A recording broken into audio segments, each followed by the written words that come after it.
आज नहीं तो कल निकलेगा, और समस्या है तो उसका हल जरूर निकलेगा।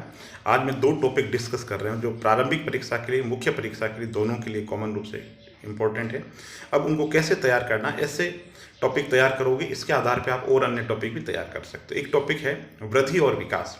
तो दोस्तों देखो, अर्थशास्त्र के अंदर जो वृद्धि है ना, अगर संक्षेप में कहें तो वृद्धि एक मात्रात्मक अवधारणा है जो किससे संबंधित है, जो मात्रा यानी कि प्रोडक्शन से संबंधित, ठीक है, एज ए क्वांटिटी बात करती है, ठीक है। जबकि अगर विकास की बात करें तो विकास अपने आप में एक बहुत ही वृहद अवधारणा है।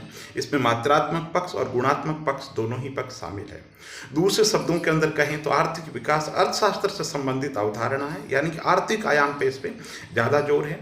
जबकि अगर विकास की बात करें तो ये बहुत वृहद अवधारणा जिसमें आर्थिक पक्ष भी है, सामाजिक पक्ष भी है और बहुत सारे इसके अंदर पक्ष है ना इन्वॉल्व है। यानी कि कहें तो जो अर्थशास्त्र के अंदर जो वृद्धि है वो कैसी एक संकुचित अवधारणा है, और जो विकास है वो अपने आप में एक वृहद अवधारणा है, ठीक है। आर्थिक जो वृद्धि है वो पुरानी है ना, आर्थिक जो वृद्धि एक तरीके से पुरानी अवधारणा है, और आर्थिक जो विकास है वो नई अवधारणा है। इस तरीके से आप टेबल तैयार करके 3 या 4 अंतर तैयार कर सकते हैं।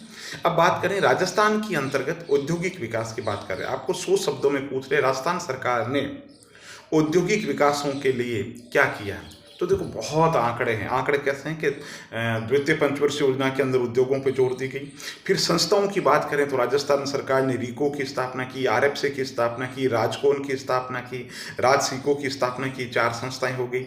इसके अलावा है ना, जब राजस्थान देश आज़ाद हुआ था, राजस्थान के अंदर इतनी फैक्ट्रियां थी, सूती वस्त्र के कारखाने इतने थे, चीनी के कारखाने इतने थे, सीमेंट के कारखाने इतने थे, वर्तमान के अंदर इतने हो गए, और टोटल औद्योगिक इकाइयाँ उस समय इतनी थी, आज इतनी थी। मोटा मोटी हमारी फ्रेमिंग के अंदर ये चीज़ें रहती है, ठीक। फिर लेटेस्ट से अगर जोड़े आप, ठीक है, तो कितने जिला उद्योग के अंदर है, कौन कौन सी महत्वपूर्ण योजनाएं चल रही है, और महत्वपूर्ण के अंदर भी छोटी मोटी नहीं, क्योंकि 100 शब्दों में पूछ रहे हैं तो दिल्ली मुंबई इंडस्ट्रियल कॉरिडोर हो गया, इसके अलावा अलवर, टपुकड़ा, भिवाड़ी के अंदर जो बड़ी बहुत मल्टीनेशनल कंपनियों के जो निवेश आ रहे हैं उनकी आपको चर्चा करनी पड़ेगी। तो कितना बड़ा टॉपिक है, आप 5 पेज में पढ़ते हो और आपको शॉर्ट के अंदर लिखना पड़ता है। लेकिन मेंटली इस चीज़ के लिए प्रैक्टिस करो। जैसे औद्योगिक विकास पूछा, ऐसे कैसे कृषि विकास कर लो, ऐसे ही कहो सर राजस्थान के अंदर खेलों के लिए क्या किया गया, इसी तरीके से राजस्थान के अंदर सहकारिता के लिए क्या किया गया, इसी तरीके से भारत को तैयार कर लीजिए, भारत में औद्योगिक विकास है, भारत में कृषि, भारत के अंदर है ना, जो आपके अकॉर्डिंग सिलेबस के हिसाब से।